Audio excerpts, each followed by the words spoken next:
Hello, எல்லாரும் சொல்லுங்க பார்ப்போம். சாந்த குணமுள்ளவர்கள் பூமியை சுதந்தரித்து மிகுந்த சமாதானத்தினால் மனமகிழ்ச்சியாய் இருப்பார்கள்.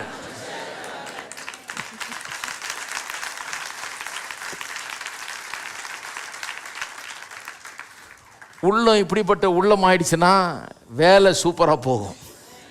உள்ளம் இப்படிப்பட்ட ஆவியில் எளிமை உள்ளவர்களாக, துயரப்படுகிறவர்களாக, இப்படி சாந்த குணமுள்ளவர்களாக மாறிடுச்சுன்னா வெற்றியை எவரும் தடுத்து நிறுத்தவே முடியாது. நிறைய நேரத்தில் நம்முடைய வெற்றிக்கு எதிரி நாமளே தான், நம்முடைய குணமே தான்.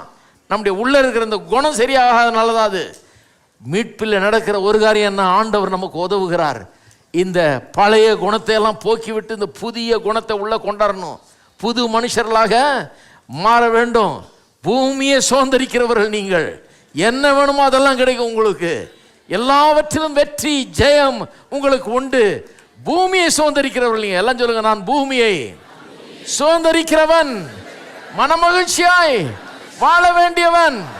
எனக்கு எரிச்சல் கிடையாது, வயிற்றெரிச்சல் கிடையாது, கோபம் கிடையாது, தீமை செய்கிற எண்ணம் கிடையாது. நான் பூமியை சுதந்தரிக்கிறவன். ஹல்லேலூயா.